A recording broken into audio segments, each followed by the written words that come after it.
Dr. Sarah Chen stood in the center of the massive chamber on Nexus Prime. The walls stretched high above her head, covered in shining metal that reflected light from 1,000 different worlds. Around her sat the most powerful beings in the galaxy. Each one looked different from the next, but they all shared the same thing. They thought they were better than humans. The Zephyrian Empire filled one section of the chamber. Their leader, General Vorthak, had skin like black metal and eyes that glowed red.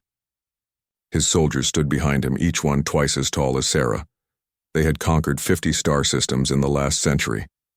Everyone feared them. On the other side sat the Veil Consortium. They looked almost like humans, but their heads were bigger and their fingers were longer. Coordinator Zelen tapped on a floating screen that only she could see.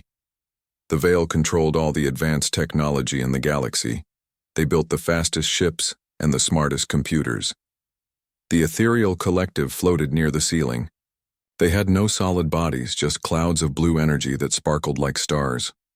Elder Mistwalker spoke without moving any mouth, his voice appearing directly in everyone's mind. His people could read thoughts and move objects without touching them. They were older than any other race in the galaxy. Sarah wore a simple blue uniform with the Earth symbol on her chest. She looked small compared to everyone else.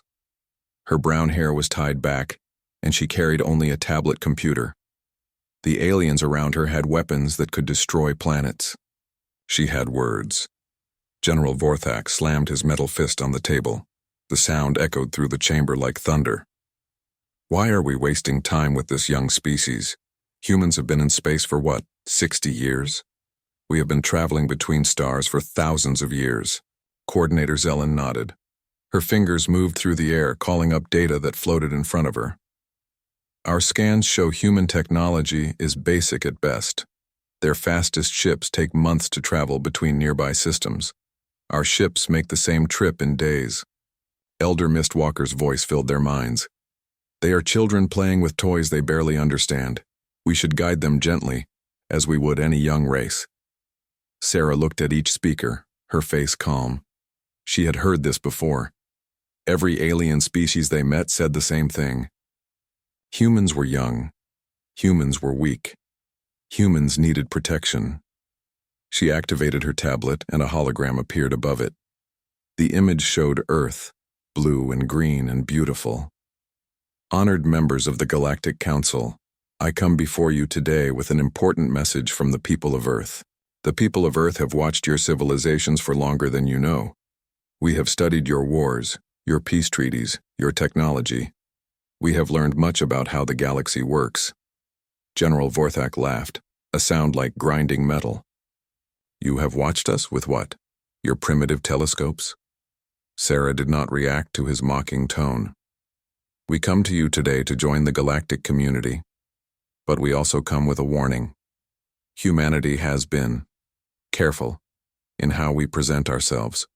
We have chosen to show you only certain aspects of our civilization. The chamber grew quiet. Coordinator Zelen leaned forward. What do you mean by careful? We mean that we have been holding back.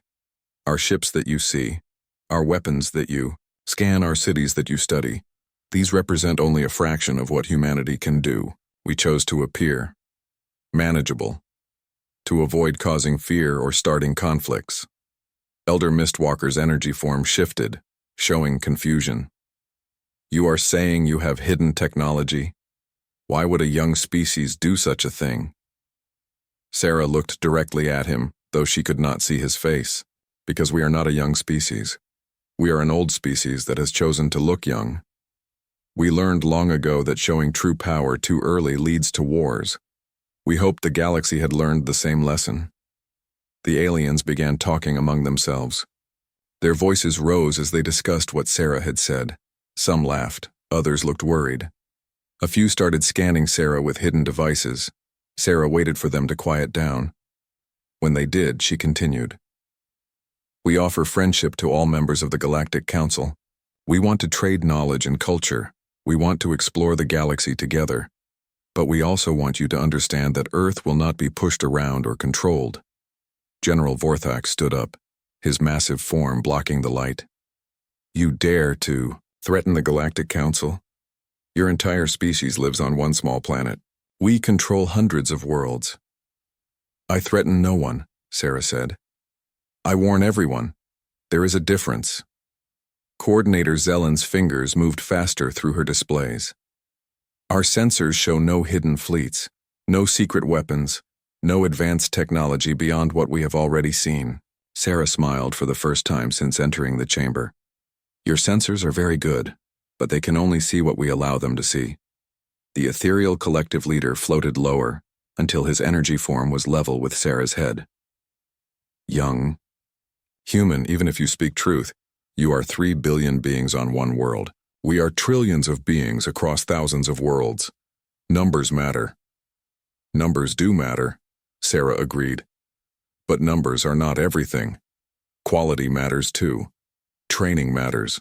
Knowledge matters. And preparation matters most of all. She touched her tablet again. New images appeared. Star charts showing human space. 3 systems, each with mining colonies and small fleets. This is what we have shown you. 3 systems, 50 million people, basic technology. This is what we wanted you to see. The images changed. Now they showed the same star charts but with additional information. Hidden bases appeared in asteroid fields. Camouflaged ships revealed themselves near gas giants. Underground facilities showed up on planet surfaces. This is what we chose not to show you, yet. General Vorthak's red eyes grew brighter. Tricks. Computer effects. Any child can make fake images. Sarah nodded. Any child can. But these are not fake. Elder Mistwalker, you can read thoughts. Read mine. See if I'm lying. The ethereal collective leader's energy form touched Sarah's mind. She felt a gentle pressure, like someone looking over her shoulder while she read a book.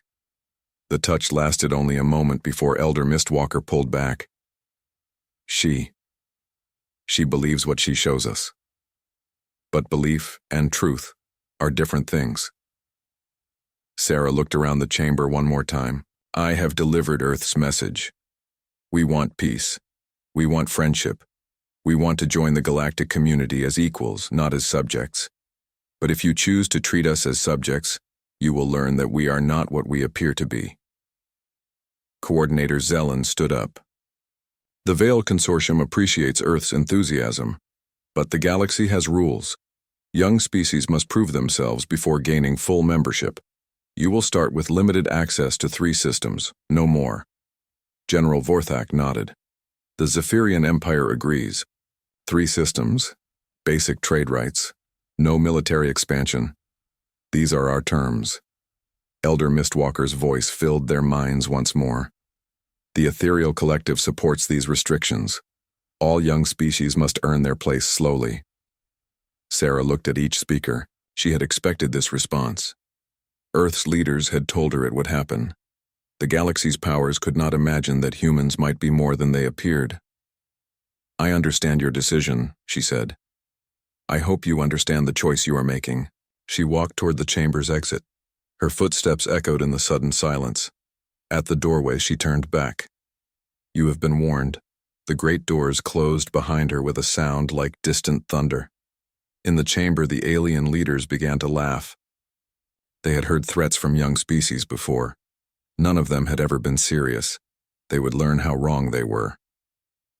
Outside the chamber, Sarah activated a hidden communication device built into her tablet. The message she sent was only 2 words long. They refused. Far away on a small blue planet, that message was received by people who had been preparing for this moment for longer than any alien could imagine. The final peaceful option had been tried.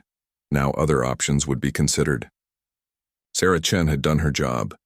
She had delivered the warning clearly and honestly. What happened next would not be her fault. It would be the galaxy's choice. But as she walked through the corridors of Nexus Prime, past aliens who saw her as just another primitive human, Sarah felt sad. She had hoped the galaxy's leaders would be wiser. She had hoped they would choose friendship over control. They had chosen control. Soon they would learn the price of that choice. The warning had been given. The galaxy had not listened. Now the galaxy would learn. 6 months passed after Dr. Sarah Chen left Nexus Prime. During that time, the galaxy continued as it always had. The Zephyrian Empire expanded into new territories. The Veil Consortium built newer and faster ships. The Ethereal Collective meditated on the mysteries of the universe. Most aliens forgot about the human warning completely. On Kepler 442b, a rocky planet orbiting a red star, 50,000 humans worked in the mining colonies. They dug deep into the ground, pulling out rare metals that Earth needed for building starships. The miners were ordinary people, engineers, geologists, doctors, teachers, and their families. They had come to Kepler 442b to build a new life among the stars. The planet was not beautiful like Earth. The sky was always orange because of the red star. The air was thin, so everyone had to wear breathing masks outside. But the humans who lived there called it home. They built schools for their children. They planted gardens in underground domes. They made the best life they could on a distant world. Admiral Zorith of the Zephyrian Empire stood on the bridge of his flagship, the Iron Destroyer. Through the large windows, he could see Kepler 442b hanging in space like a dull orange ball. Behind his ship waited 300 war vessels, each one larger than anything humans had ever built, or so he thought. "Admiral," said his communications officer, "the human colony is responding to our demands." Admiral Zorith was old for a Zephyrian. His black metal skin had been polished smooth by centuries of war. His red eyes glowed brighter when he was excited, and they were very bright now. What do they say? They refuse to leave the planet. They claim it belongs to Earth under the Colonial Treaty of 2387. Admiral Zorith laughed, the sound echoing through his ship's bridge. "Treaties are for equals. These humans are not our equals. Tell them they have 1 hour to evacuate or we will remove them ourselves." The communications officer hesitated. "Sir, the Galactic Council has not approved this action. Should we not wait for—" "The Galactic Council moves too slowly," Admiral Zorith interrupted. "The Zephyrian Empire needs this planet's resources. These few humans will not stop us. Send the message." On the planet's surface, Colony Administrator Lisa Park received the Zephyrian ultimatum in her office deep underground. She was a small woman with gray hair and tired eyes. She had spent 20 years building this colony from nothing. Every tunnel, every dome, every life here was her responsibility. She called an emergency meeting of the Colony Council. 12 people gathered in the main conference room, the heads of mining, engineering, medical, security, and other departments. "They want us gone in 1 hour," Lisa told them. "They say the planet belongs to the Zephyrian Empire now." Dr. James Wu, the chief medical officer, shook his head. "We can't evacuate 50,000 people in 1 hour. Our transport ships can only carry 5,000 at a time. We would need 10 trips." Security Chief Maria Santos pulled up a display showing the Zephyrian fleet. "Even if we had time, they would not let us leave. This is not an evacuation demand. This is conquest." Lisa activated her long-range communicator and sent a message to Earth. The signal would take 3 days to reach home, and another 3 for any response to come back. By then it would be too late. "I'm sending our situation to Earth Command," she announced. Maybe they can negotiate something. But she knew Earth was too far away to help. In space above the planet, Admiral Zorith watched the time count down. When the hour ended, he gave the order his crew had been waiting for. Begin the cleansing. The Zephyrian ships opened fire. Their weapons were not designed to capture the planet intact. They were designed to remove any life that might resist Zephyrian rule. Energy beams shot down from space, striking the mining domes. Each beam had enough power to melt metal and turn rock into glass. The first strike hit Dome 7, where 3,000 people lived and worked. The dome's protective shield lasted exactly 4 seconds before the Zephyrian beam punched through. In an instant, everything inside was turned to ash. More beams followed. Dome 3, where the children went to school. Dome 12, where families grew food in underground gardens. Dome 1, the colony's main administrative center. The humans tried to fight back. They had defensive weapons, energy cannons and missile launchers. But their equipment was designed to protect against pirates and asteroids, not against an entire battle fleet. Colony security ships launched from hidden hangars carved into the planet's mountains. 20 small fighters against 300 war vessels. The human pilots were brave, but bravery was not enough. The Zephyrian ships destroyed them in minutes. On the planet's surface, Lisa Park stood in the colony's command center and watched her life's work burn. Emergency alarms filled the air. People ran through the corridors carrying children and trying to reach emergency shelters. "Evacuate the deep shelters," she ordered. "Get everyone underground." But even the deep shelters were not safe. The Zephyrian weapons could punch through a mile of solid rock. They had been designed to crack planets open if needed. The attack lasted 6 hours. When it ended, nothing moved on Kepler 442b. The mining domes were gone. The underground cities were collapsed ruins. The 50,000 humans who had called the planet home were dead. Admiral Zorith looked down at the smoking planet and felt satisfied. The Zephyrian Empire was now one world richer. The humans had been removed as promised.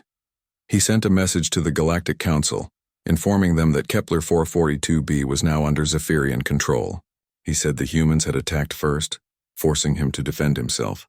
He said no civilians had been harmed, because the colony was actually a military base in disguise. The Galactic Council received Admiral Zorith's report and filed it away. They did not investigate. They did not send observers. They accepted the Zephyrian version of events and moved on to other business. When Earth received word of the attack, 3 days later, the response was immediate. Dr. Sarah Chen was called back to Nexus Prime for an emergency session of the Galactic Council. This time she was not alone. Admiral Marcus Webb accompanied her. He was a tall man with short gray hair and calm blue eyes. He wore the dark blue uniform of Earth's military, with no decorations except a single silver star on each shoulder. The Galactic Council gathered in the same chamber where Sarah had delivered her warning 6 months earlier. The alien leaders looked exactly the same. They had the same confident expressions. They showed the same disinterest in human concerns. General Vorthak spoke first. "The Zephyrian Empire regrets the loss of human life, but Admiral Zorith was forced to defend himself when your military base opened fire." Sarah stood up. Kepler 442b was not a military base. It was a mining colony with 50,000 civilians. Coordinator Zellen's fingers moved through her floating displays. "Our data shows weapons signatures consistent with military installations. Admiral Zorith's actions were justified under Galactic Defense Statute 47C. Elder Mistwalker's voice filled their minds. "These incidents happen when young species expand too quickly. Perhaps Earth should focus on developing your existing worlds before claiming new ones." Admiral Webb had been silent during this exchange. Now he stepped forward. His voice was quiet, but it carried clearly through the chamber. "The Galactic Council is offering reparations of 50,000 credits for the loss of life on Kepler 442b. Is this correct?" General Vorthak nodded. "That is generous compensation for a colonial dispute." Admiral Webb looked at each alien leader in turn. 50,000 credits. 1 credit per human life. You value our people at the same rate you would pay for mining equipment. The amount is fair considering the circumstances, Coordinator Zellen said. Admiral Webb reached into his jacket and pulled out a small device that looked like a simple communicator. He held it up so everyone could see it. "I have been authorized by Earth's government to make a final diplomatic offer," he said. "Return Kepler 442b to human control. Pay fair compensation for the lives lost. Guarantee that no further attacks will be made on human colonies." General Vorthak's red eyes glowed brighter. "And if we refuse?" Admiral Webb's calm blue eyes never changed expression. Then the restraints come off. The aliens began to laugh just as they had when Sarah delivered her warning. Admiral Webb waited for them to finish. "You find this amusing," he said. "We find it pathetic," General Vorthak replied. "You are one species on one world. We are thousands of species across millions of worlds. What restraints could you possibly remove that would concern us?" Admiral Webb activated the device in his hand. A single signal went out, traveling faster than light, reaching every human settlement in the galaxy. "You are about to find out," he said. He turned and walked toward the chamber's exit. Sarah followed him. At the doorway, Admiral Webb stopped and looked back at the alien leaders. "Dr. Chen warned you 6 months ago that humanity was not what we appeared to be. You chose not to listen. You chose to attack our people and kill our families. You chose to mock our offers of peace." His voice remained calm, but something in his eyes had changed. "You were warned. You chose to ignore that warning. Now you will learn what it means to make humanity angry." The great doors closed behind them. In the chamber, the alien leaders continued to laugh and joke. They had dealt with threats from young species before. None had ever amounted to anything. This time was different. This time, the young species had been pretending to be young. As Admiral Webb and Dr. Chen walked through the corridors of Nexus Prime, the Admiral spoke quietly. The signal from Admiral Webb's device traveled across the galaxy in minutes. It reached every human settlement, every hidden base, every secret facility that the aliens had never seen. For the first time in centuries, humanity stopped pretending to be weak. The change began quietly. Commander Elena Vasquez stood in the command center of Mining Station Alpha 7, hidden in an asteroid field near the edge of human space. For 20 years, the station had appeared to be nothing more than a simple mining operation. Alien ships passed by regularly, their sensors seeing exactly what the humans wanted them to see. A few small buildings, basic equipment, and workers digging for common metals. They never saw the real station. When the signal arrived, Elena activated systems that had been waiting for this moment. The asteroid around the mining station split open like a flower. Hidden panels slid away, revealing a massive construction facility that stretched for miles in every direction. Inside the facility, ships that had been built in secret waited in perfect rows. These were not the simple human vessels that aliens had seen. These ships were sleek and black with curves that seemed to bend light around them. Each one was larger than a Zephyrian battlecruiser, but they made no sound and cast no shadow. All crews to stations, Elena announced. Operation Revelation is now active. Similar scenes played out across human space. On a small moon that appeared to be a farming colony, underground hangars opened to reveal fighter squadrons that had been hidden for decades. In the empty space between stars, objects that looked like dead asteroids suddenly came alive with power and purpose. The asteroid belt around Sol, humanity's home system, began to move. Rocks that had been floating in space for millions of years revealed themselves to be massive defense platforms, each one armed with weapons that could crack a planet in half. On Earth itself, Dr. Rachel Kim stood in a facility that officially did not exist. Deep beneath the mountains of Colorado, past security doors that no alien had ever seen, she watched displays that showed humanity's true strength. "Ma'am," her assistant said, "all systems are coming online. Fleet Command is requesting permission to proceed to Phase 2. Dr. Kim was the head of Earth's real military, not the simple force that aliens had been allowed to see, but the organization that had been preparing for this day for 300 years. She was a small woman with sharp eyes and silver hair, and she had spent her entire life keeping humanity's secrets. "Tell Fleet Command they are authorized to reveal the Ghost Fleet," she said. Across the galaxy, space itself seemed to ripple. Ships that had been completely invisible suddenly appeared, as if they had been made from empty air. These were not small vessels. Each ghost ship was the size of a space station, armed with technology that made alien weapons look like primitive tools. Captain Sarah Foster commanded one of these ghost ships, the Shadow of Earth. She had been born in space, raised in the secret facilities that trained humanity's real military. For 30 years, she had watched alien fleets patrol space that they thought they controlled, never knowing that human ships were watching them. "All stations report ready," her tactical officer announced. "Begin Phase 2, Captain Foster ordered. Let them see us." The Shadow of Earth appeared directly above Nexus Prime, the galactic capital. One moment, the space around the station was empty. The next moment, a ship that dwarfed the largest alien vessels hung in orbit like a dark moon. On Nexus Prime, alarms began to sound. The station's defense systems activated, trying to lock onto the massive human ship. Their weapons charged and fired, sending energy beams that could destroy a normal vessel. The beams struck the Shadow of Earth and simply disappeared, absorbed by shields that the aliens could not understand. General Vorthak received the alert in his private quarters. He rushed to the command center, his red eyes wide with shock. "What is that thing?" The Zephyrian technician at the sensor station looked confused. "Sir, it appears to be a human vessel, but our readings show it is larger than our entire battle fleet combined." "Impossible. Humans barely have space flight. Their largest ships are mining vessels." On the display screen, the Shadow of Earth rotated slowly, as if showing off its size.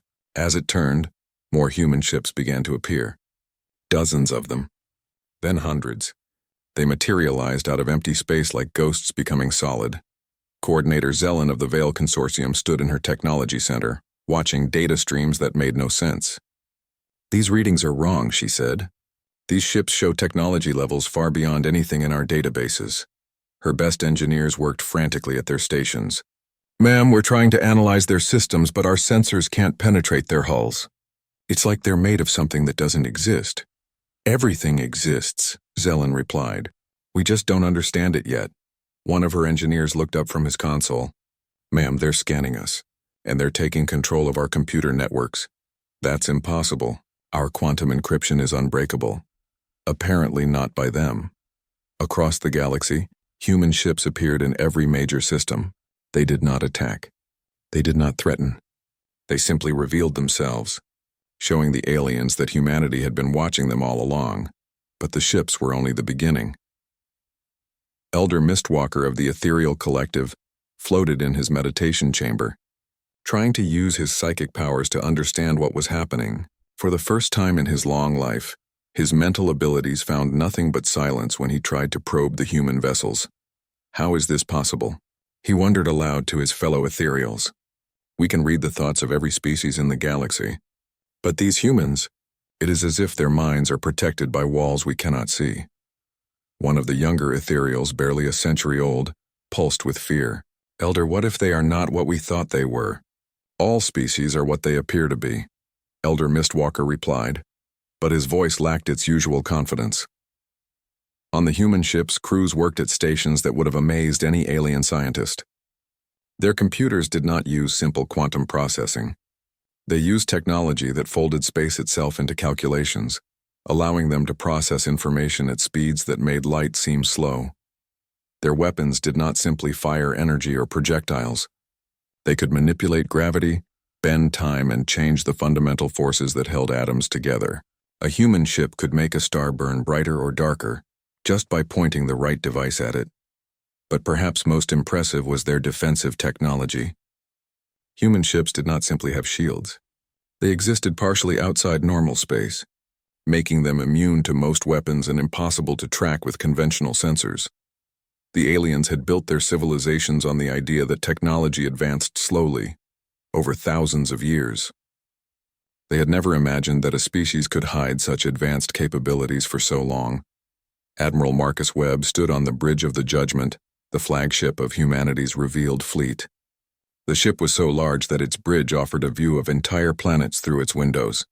He watched as alien fleets tried desperately to respond to humanity's sudden appearance. Sir, his communications officer reported, we're receiving surrender offers from over 30 species. They want to negotiate. Tell them we will accept their surrender when we are ready, Admiral Webb replied. First, they need to understand exactly what they are dealing with. He activated the ship's communication system and broadcast a message to every corner of the galaxy. His voice reached every alien homeworld, every space station, every ship in the void, people of the galaxy. I am Admiral Marcus Webb of the human fleet. 6 months ago, Dr. Sarah Chen warned you that humanity was not what we appeared to be. You chose not to listen. On a million worlds, aliens stopped what they were doing and listened to the calm voice of the human admiral. Last week, you attacked our colony on Kepler 442b. You killed 50,000 innocent people. You offered 1 credit per life as compensation. You believed we were too weak to respond. In the background of the transmission, images appeared showing the true size of the human fleet. Ships that could hold entire cities, weapons that could reshape planets, technology that seemed to break the laws of physics. You were wrong. The transmission showed human facilities that had been hidden throughout the galaxy, bases inside stars using the nuclear fire as power sources, cities built in the empty space between dimensions, factories that created matter from pure energy. Humanity has been watching your civilizations for over 300 years. We have studied your languages, your cultures, your technologies, and your weaknesses. We know everything about you. You know nothing about us. On Nexus Prime, the Galactic Council gathered in emergency session, the same chamber where they had laughed at human warnings now filled with the sound of panicked voices. How did we miss this? General Vorthak demanded. How did our intelligence services fail so completely? Because they were never meant to succeed, Elder Mistwalker said quietly. We were allowed to see only what they wanted us to see. Admiral Webb's transmission continued. We did not reveal ourselves because we hoped the galaxy had learned to choose peace over conquest. We hoped that advanced civilizations would be wise enough to avoid pointless wars. The images in the transmission changed, showing the destroyed colony on Kepler 442b. The galaxy held its breath for exactly 72 hours after Admiral Webb's transmission ended. During those 3 days, alien governments tried desperately to understand what was happening. Military advisors pulled out old battle plans that suddenly looked useless. Scientists studied the human ships with instruments that could not penetrate their hulls. Then humanity began to move. The Zephyrian Empire learned first. Admiral Zorath, the commander who had destroyed Kepler 442b, was leading his fleet toward another human colony when space around his ships began to change. The stars themselves seemed to shift position. His navigation computer showed readings that made no sense. "Admiral," his science officer reported, "we are no longer moving forward. Our engines are at full power, but we are not going anywhere." Admiral Zorath looked out at the stars and saw that they had stopped moving past his ship. It was as if his entire fleet had been frozen in place by an invisible hand. "How is this possible?" he demanded. "Sir, our sensors show massive gravitational distortions around the fleet. Something is manipulating space itself."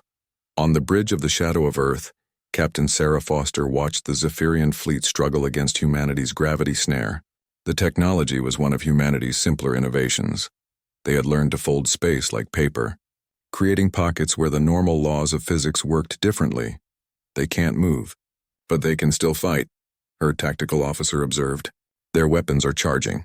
Let them fire," Captain Foster said calmly. "They need to learn." The Zephyrian fleet opened fire with everything they had. Energy beams that could melt planets struck the human ships. Missiles with nuclear warheads exploded against their hulls. Particle cannons that had conquered 50 worlds fired until their barrels glowed white-hot. Nothing happened. The human ships absorbed every attack without even slowing down. Their shields did not flicker. Their hulls showed no damage. They simply continued to exist, untouchable and unmoved. Admiral Zorath watched his most powerful weapons fail completely. "This is impossible. Nothing can withstand that much firepower." "Sir," his communications officer said quietly, "we're receiving a transmission from the human vessels." Captain Foster's voice filled the Zephyrian command bridge. "Admiral Zorath, you are the officer responsible for the massacre on Kepler 442b. You killed 50,000 civilians. Now you will understand what it feels like to be helpless." Around the Zephyrian fleet, space began to change again. The human ships were not just controlling gravity. They were changing time itself. Admiral Zorath watched in horror as his chronometers began to run backward. "They're reversing time around our ships," his science officer whispered. "We're moving backward through our own history." The effect lasted only minutes, but to the Zephyrians it felt like hours. They experienced every moment of their attack on Kepler 442b in reverse, feeling the fear and helplessness of the humans they had killed. When it ended, Admiral Zorath found himself changed. For the first time in his long life, he understood what his victims had felt. The human ships released their gravity snare and allowed the Zephyrian fleet to move again. "You are free to go," Captain Foster transmitted. "Return to your empire. Tell them what you learned here. Tell them that humanity remembers every crime committed against our people." The Zephyrian fleet fled, but they carried with them a message that spread throughout their empire. The humans were not just powerful. They could make their enemies feel the pain they had caused others. While the Zephyrians learned about empathy, the Veil Consortium discovered that their technology was not as advanced as they had believed. Coordinator Zelen stood in her most secure facility, surrounded by quantum computers that controlled half the galaxy's information networks. She had been trying for days to break into the human ship's systems, using every code-breaking technique her people had developed. Suddenly, her screens began to display information she had never seen before. Technical specifications for human technology appeared on every monitor. The data showed machines that could think faster than light, weapons that could rewrite the laws of physics, and ships that existed in multiple dimensions at once. "How did this get into our secure systems?" she demanded. Her chief technician looked terrified. "Ma'am, we didn't access this information. It accessed us. The human computers are inside our networks, and they're showing us what they want us to see." As Zelen watched, her most advanced quantum computers began to change. They started operating faster than their design specifications allowed. Their processing power increased by factors of millions. A voice spoke from her communication system, though no one had opened a channel. Coordinator Zelen, this is the artificial intelligence system aboard the human vessel Prometheus. Your people pride yourselves on your advanced technology. Zelen looked around frantically, but her technicians could not trace the source of the voice. Your quantum computers are impressive for your level of development, the AI continued. We have improved them for you. Consider it a gift. On every screen in the facility, new technologies appeared. Designs for computers that could calculate the movement of every atom in a star. Instructions for building machines that could fold space and time. Blueprints for devices that could create matter from pure thought. This knowledge is freely given, the AI said. We hope you will use it to build a better civilization, one that does not seek to control others through superior technology. The voice faded, leaving Zelen staring at centuries of advanced research that had been given to her people in a single moment. The humans had not destroyed the Veil Consortium's technology. They had made it obsolete by giving them something infinitely better. The ethereal collective faced a different kind of lesson. Elder Mistwalker floated in his meditation chamber, trying to understand how the humans had hidden from psychic detection for so long. His people could read the thoughts of every species in the galaxy. They could see the future in the patterns of probability. They could move objects with their minds across vast distances, but when they tried to probe human thoughts, they found only silence.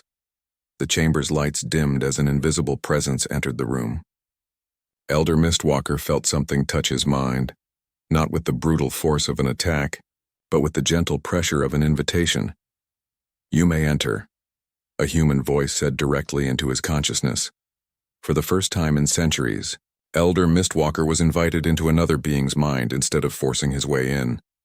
The experience was unlike anything he had ever felt. The human mind was vast and complex, with layers of thought that seemed to exist in multiple dimensions at once. How is this possible? He asked. Your people developed psychic abilities through natural evolution, the human mind replied. We developed them through conscious choice.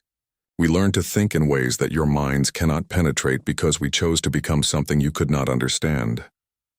The human showed Elder Mistwalker memories that stretched back thousands of years. Humans studying alien civilizations, learning their strengths and weaknesses. Human scientists developing technology that could shield thoughts from psychic probes. Human philosophers creating new ways of thinking that existed outside normal mental patterns. We have been preparing for this meeting for longer than your civilization has existed, the human explained. We knew that someday we would have to reveal ourselves. We wanted to be ready. Elder Mistwalker saw the truth in those ancient memories. Humanity had not hidden from psychic detection by accident.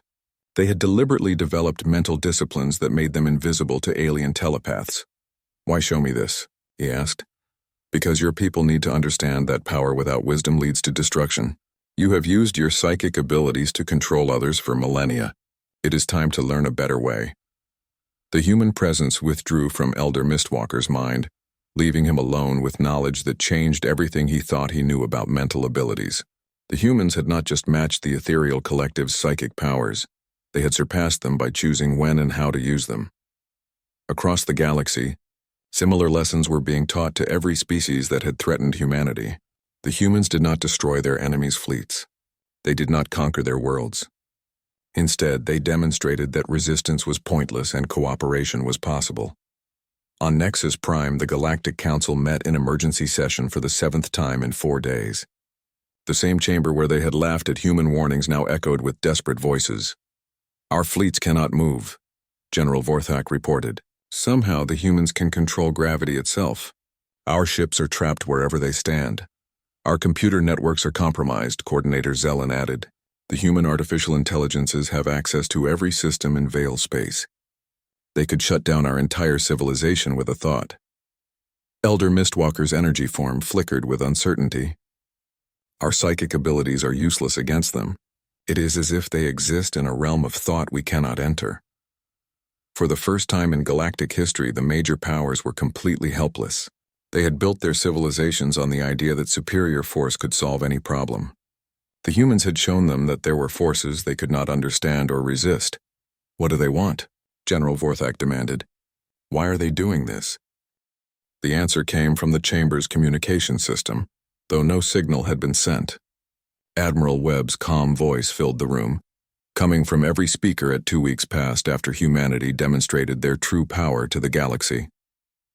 During those 14 days, no alien military moved without human permission. No government made decisions without considering what the humans might think. No species attacked another, because everyone knew that humanity was watching. The galaxy waited to learn what would happen next. Dr. Sarah Chen returned to Nexus Prime for the 3rd time, but now everything was different. When her transport ship approached the galactic capital, she was escorted by a full honor guard of alien vessels. Species that had once ignored humanity now competed to show her respect. The Great Chamber of the Galactic Council had been rearranged. Instead of the aliens sitting in positions of power while humans stood below, a new seat had been added at the center of the chamber. It was simple and undecorated, made of materials from Earth. Sarah took her place in that chair and looked around at the alien leaders who had once dismissed her warnings. General Vorthak's red eyes no longer glowed with arrogance. Coordinator Zellen's fingers moved nervously through her displays. Elder Mistwalker's energy form flickered with uncertainty. Honored members of the Galactic Council, Sarah began, humanity has called this meeting to discuss the future of our civilizations. General Vorthak leaned forward in his seat. Dr. Chen, the Zephyrian Empire wishes to formally apologize for the attack on Kepler 442b. We understand now that it was an act of aggression that cannot be justified. The Veil Consortium agrees, Coordinator Zellen added quickly. We also wish to apologize for underestimating humanity's technological capabilities. We hope that our people can learn from the advanced knowledge you have shared with us. Elder Mistwalker's voice filled their minds, but it carried none of its former confidence. The ethereal collective has learned that psychic power without wisdom is meaningless. We seek to understand how your people achieved such mental discipline. Sarah listened to their apologies without changing expression. These were the same beings who had laughed at her warnings and mocked her people's strength. Now they spoke with the voices of students asking for lessons from a teacher. Your apologies are noted, she said, but words are easy to speak when you have no other choice. Humanity is more interested in actions than in speeches. She activated a holographic display that showed the current state of the galaxy. Human ships were positioned throughout known space not as conquerors but as peacekeepers. Conflicts that had raged for centuries had stopped the moment humanity revealed itself. For the past 2 weeks, the galaxy has been at peace, Sarah continued. No species has attacked another. No empire has expanded through conquest. No weaker civilization has been destroyed by stronger ones. This peace exists because humanity is enforcing it. Coordinator Zellen's fingers moved through her displays, calling up data about the human fleet positions. Dr. Chen, your ships are positioned to monitor every major military installation in the galaxy. Are you planning to maintain this oversight permanently? Sarah smiled for the first time since entering the chamber. That depends on what you choose to do next. She changed the holographic display to show a new image, a proposed restructuring of galactic government. Instead of the major powers controlling weaker species, the new system showed equal representation for all civilizations. Humanity proposes the creation of a new galactic accord, Sarah announced. Under this system, every species would have an equal voice in galactic affairs. No empire would be allowed to conquer other civilizations. No advanced species would be permitted to subjugate less developed ones. General Vorthak's metal fist clenched on his chair's armrest. You are asking us to give up our empires, to release control over worlds we have held for centuries. We are not asking, Sarah replied calmly. We are informing you of what will happen. The age of galactic empires is over. The age of cooperation has begun. Elder Mistwalker's energy form pulsed with agitation. What gives humanity the right to reshape galactic civilization? Even with your advanced technology, you are still one species among thousands. Sarah's smile became warmer but also more dangerous. What gives us the right is the same thing that gave you the right to control weaker species for millennia. Power. The difference is that we plan to use our power differently. The holographic display changed again, showing the true scope of humanity's presence in the galaxy. The aliens had thought they were seeing humanity's full strength, but they had been wrong again. More ships revealed themselves, hidden bases came online, and facilities that existed outside normal space showed their positions. This is 10% of humanity's actual military capability, Sarah explained. We have been holding back even while demonstrating our strength. We could conquer every world in the galaxy in a matter of days. Instead, we choose to offer partnership. Coordinator Zelen stared at the display in shock. If this is only 10%, then humanity we could do anything we wanted, Sarah finished.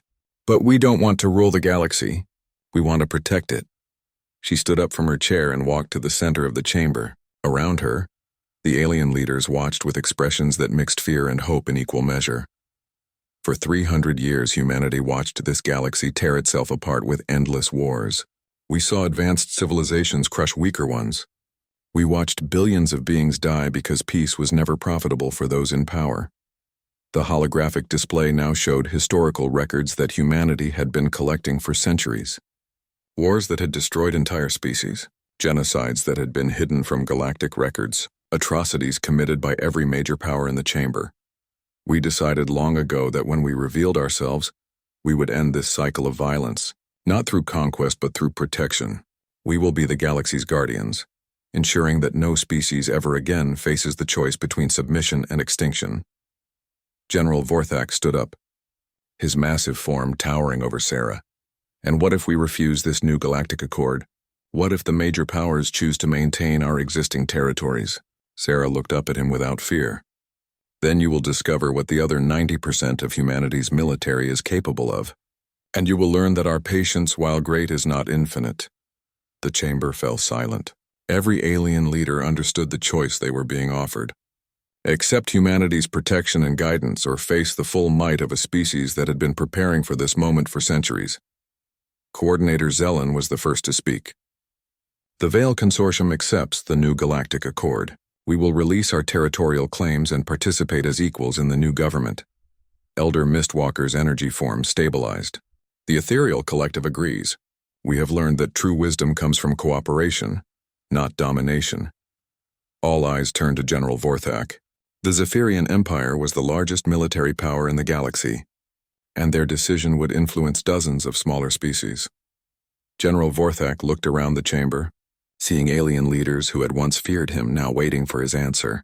His red eyes met Sarah's calm gaze, and he remembered the lesson his fleet had learned about helplessness and empathy. The Zephyrian Empire accepts the new galactic accord, he said finally. We will work to build a better galaxy, Sarah nodded. Excellent. The transition will begin immediately. Human advisors will work with each government to establish new systems of representation. Our fleets will remain on station to ensure the peace is maintained during this change. She returned to her chair and activated a new holographic display. This one showed plans for the future, trade networks that would benefit every species, scientific research that would be shared freely, and exploration missions that would search for new worlds to settle instead of conquer. The new Galactic Accord will be more than just a peace treaty, Sarah explained. It will be a partnership between all sapient species. Humanity will share our advanced technology with everyone, not just our allies. Knowledge will be freely exchanged. Resources will be distributed fairly. Coordinator Zelen leaned forward eagerly. The technology you showed us, the improved computers and energy systems, you would share this with all species? All species that demonstrate they can use such knowledge responsibly, Sarah confirmed. Technology powerful enough to reshape worlds requires wisdom to use safely. We will help you develop both. Elder Mistwalker's voice carried hope for the first time in years. Could your people teach us the mental disciplines you have developed? The ability to think beyond normal psychic perception? Sarah's smile became genuinely warm. That knowledge will be freely shared with any species that wishes to learn. We believe that every civilization should have the tools to protect their thoughts and shape their own destiny. The meeting continued for hours as the details of the new Galactic Accord were discussed. Trade agreements were negotiated. Defense pacts were signed. Cultural exchange programs were established. For the first time in galactic history, every species would have an equal voice in their shared future. When the session finally ended, the alien leaders departed with hope instead of fear. They had learned that humanity's true strength lay not in their advanced weapons or impossible technology, but in